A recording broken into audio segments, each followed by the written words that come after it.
Ellie stood in a dark alley, heart pounding, as her new friends handed her a knife.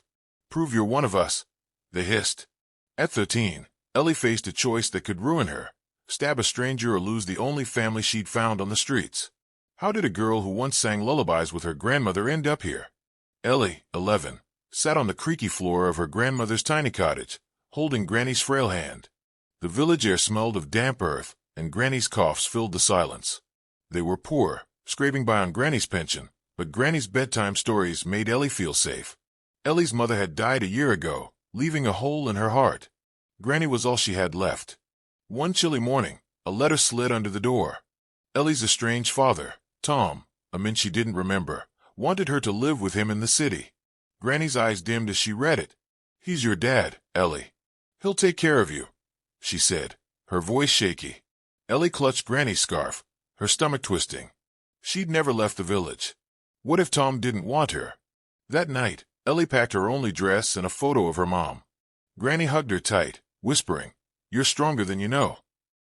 Tears streamed down Ellie's face as she boarded the bus to the city. The driver glanced at her, pity in his eyes. Ellie stared out the window, watching her home fade away. Would this new life be better, or worse? The bus rumbled on, and Ellie's heart raced. She didn't know Tom, only that he'd left when she was a baby. Could she trust him? Ellie stepped into Tom's city house, her sneakers squeaking on the polished floor. The place was bigger than Granny's cottage, with shiny furniture and a TV blaring in the corner. Tom hugged her awkwardly, his smile nervous. "Welcome, Ellie," he said, but his eyes darted to his new wife, Vicky. Vicky's lips curled into a fake smile. "Don't touch anything," she snapped, her voice sharp as glass. Ellie's cheeks burned. At dinner, Vicky slid a tiny plate of potatoes toward her. "You're not used to much, right?" she said. Tom frowned but stayed quiet, his fork scraping his plate. Ellie's room was a small, bare space with a thin mattress. She clutched Granny's scarf, missing the cottage's warmth. That night, she overheard Vicky whispering to Tom in the hall. "She's trouble, Tom. You'll see." Ellie's heart sank. Did Tom believe her? The next day, Vicky gave Ellie a list of chores: scrub the floors, wash dishes, no breaks. When Ellie spilled soap, Vicky yelled, "Can't you do anything right?" Tom stepped in, saying, "She's just a kid." But Vicky's glare silenced him. Ellie felt like a guest in her own home, unwanted and small. At school, kids stared at her patched clothes. Vicky had told the teachers Ellie was difficult, so no one helped her. Ellie lay awake at night, wondering if Granny was okay. She didn't know a storm was coming, one that would break her world apart.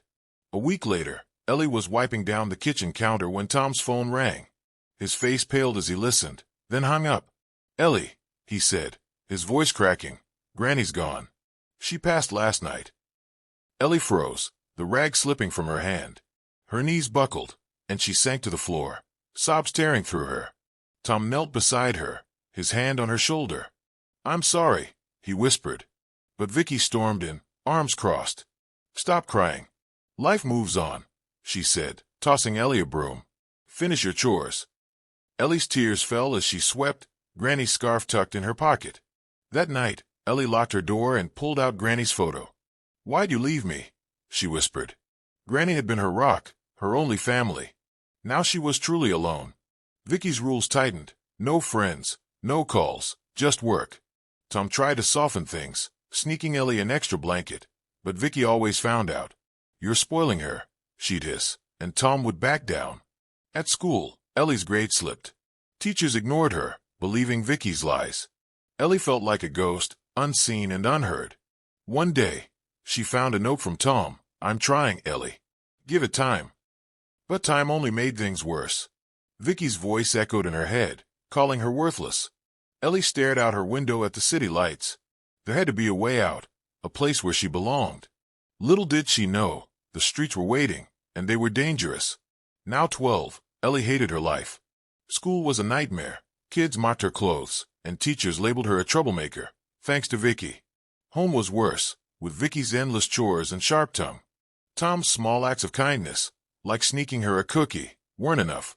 Ellie needed to breathe. One afternoon, she skipped math class and wandered the city. The streets buzzed with noise, horns honking, neon signs flashing. Near a graffiti-covered wall, a girl with a nose ring waved at her. "You look lost," she said, tossing Ellie a soda. "I'm Mia." Mia was 16, confident and free in a way Ellie envied. Her friends, a group of teens in ripped jeans, laughed and shared chips. They didn't care about rules or chores. "Hang with us," Mia said. Ellie hesitated but stayed, the soda cold in her hand. For the first time since Granny, she felt seen. Mia's crew roamed the city, dodging cops and sneaking into arcades. Ellie tagged along, her heart racing. At home, Vicky noticed her late returns but didn't care as long as chores were done.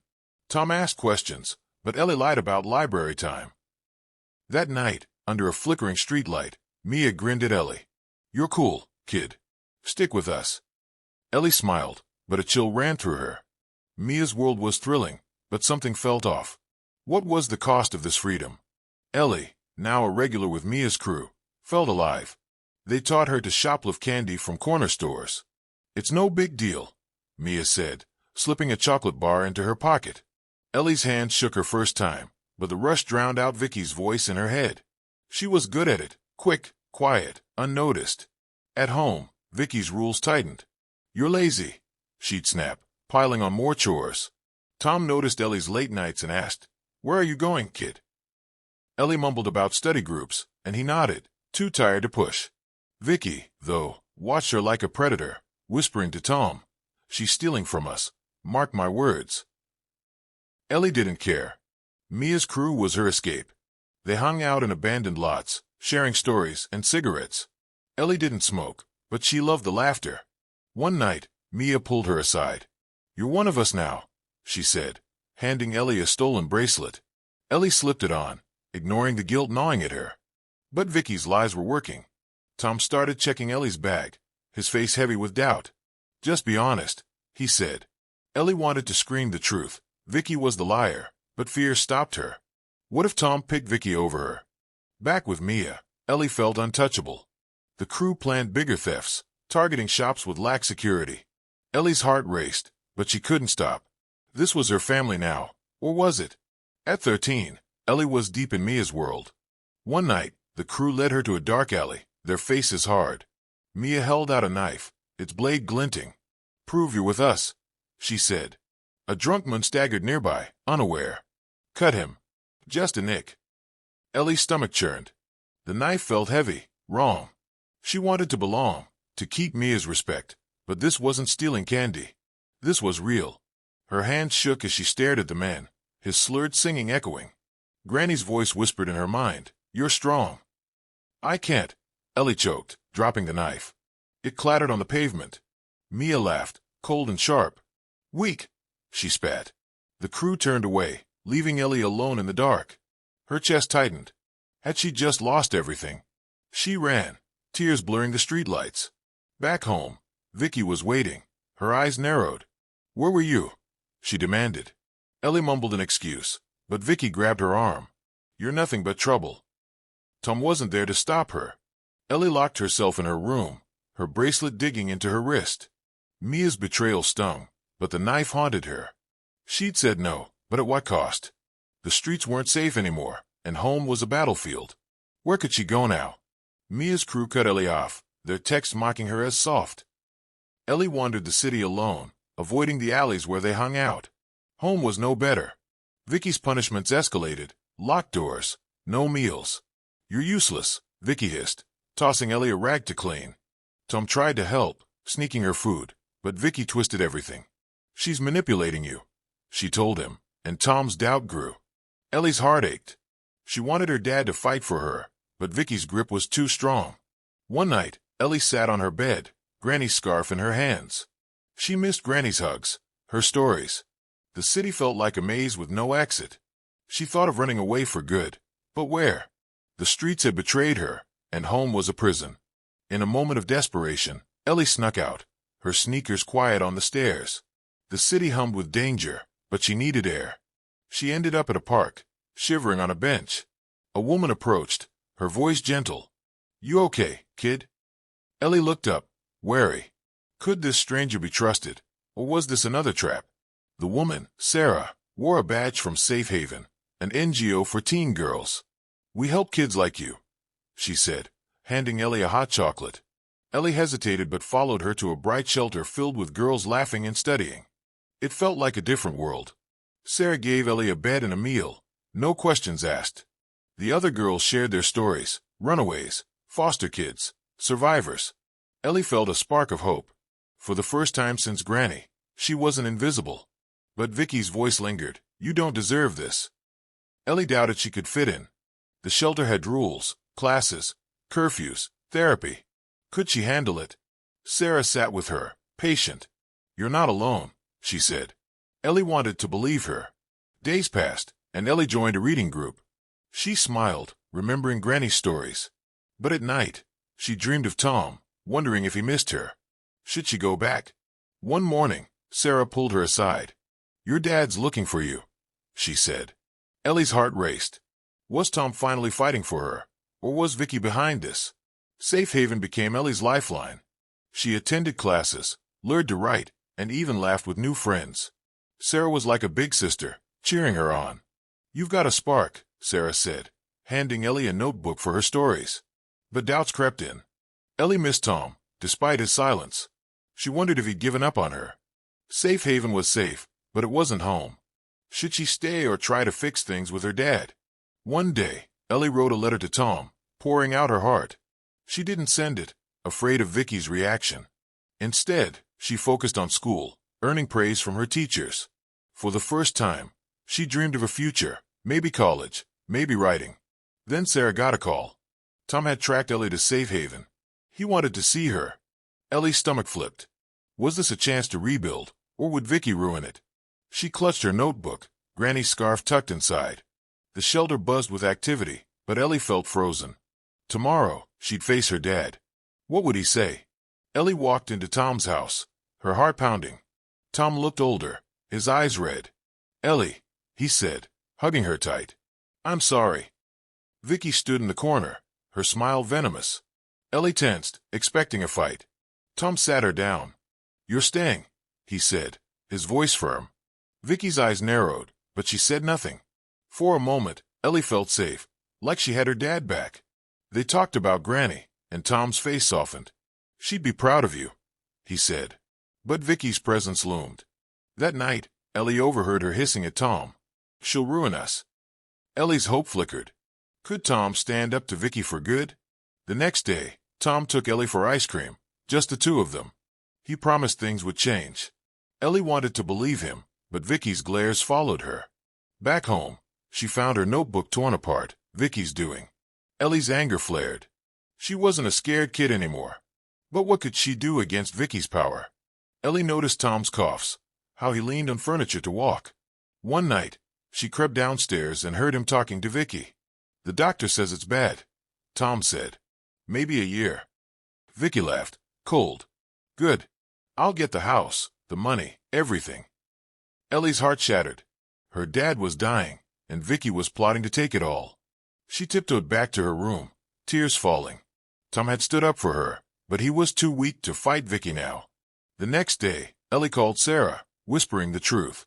We'll help, Sarah said, connecting her with a safe haven lawyer.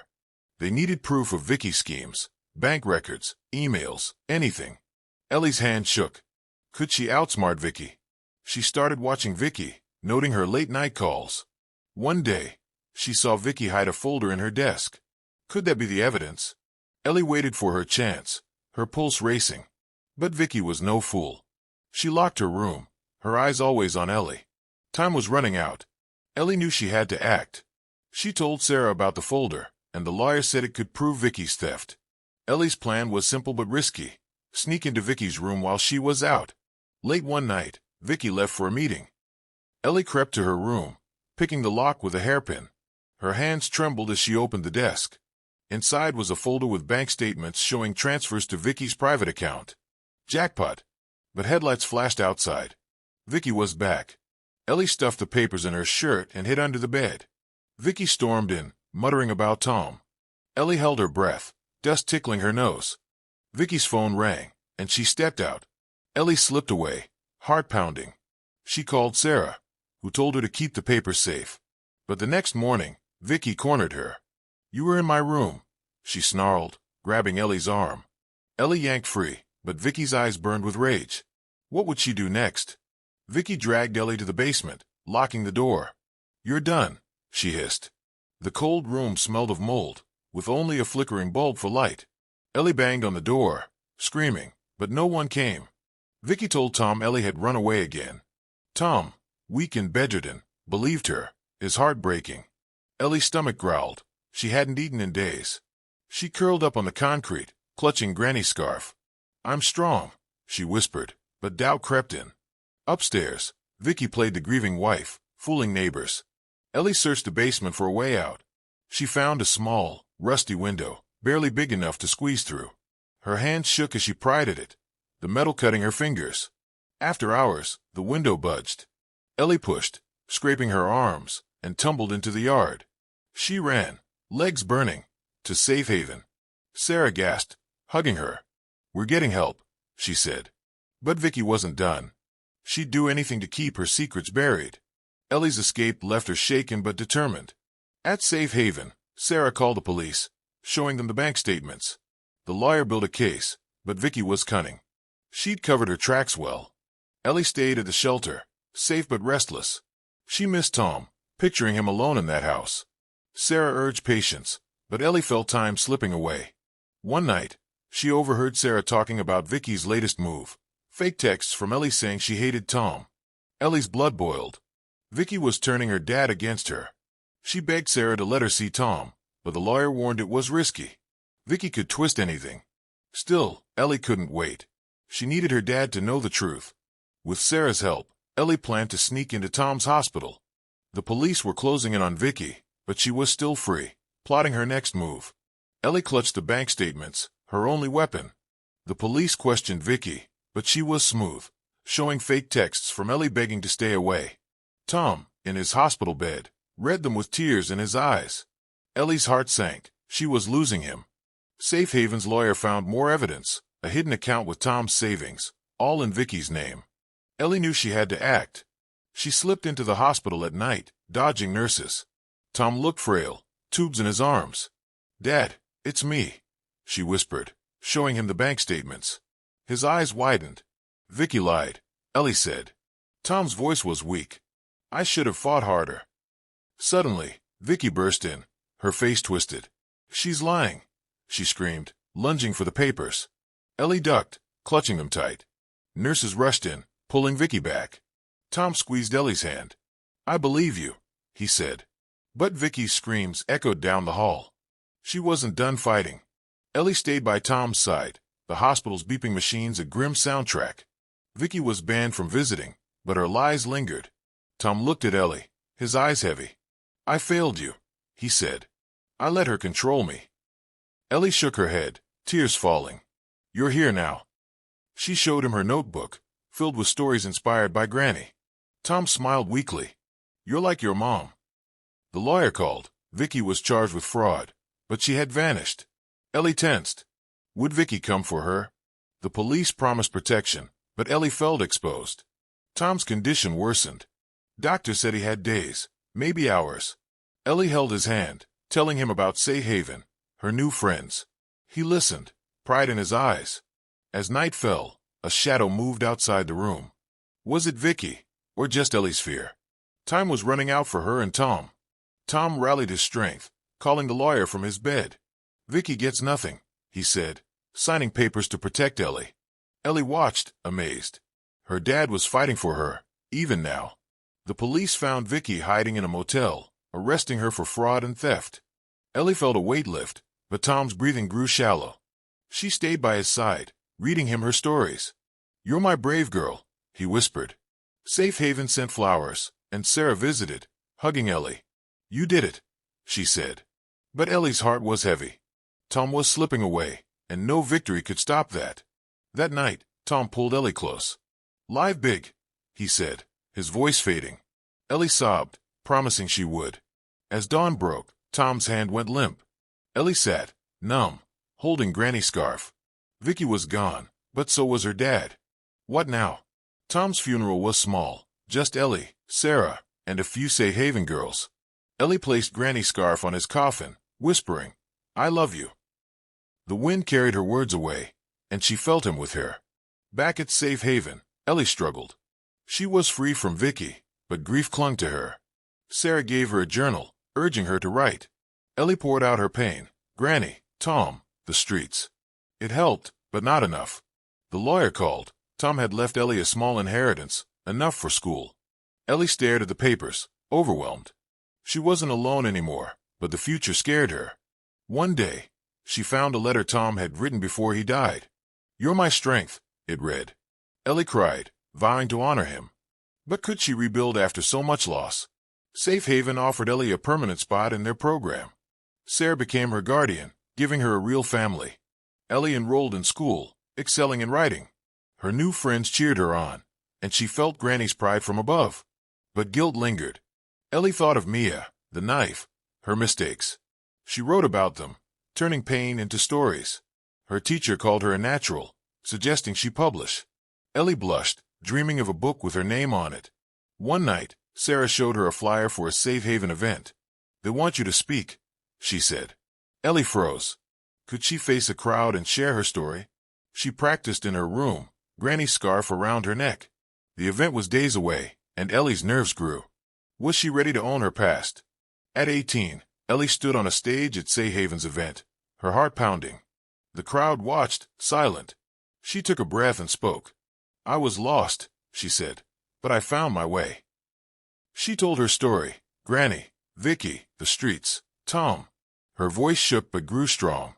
The crowd clapped, some crying. Ellie felt light, like she'd shed her past. Sarah hugged her, whispering, "You're a star." Ellie smiled, Granny's scarf in her pocket, Tom's letter in her heart.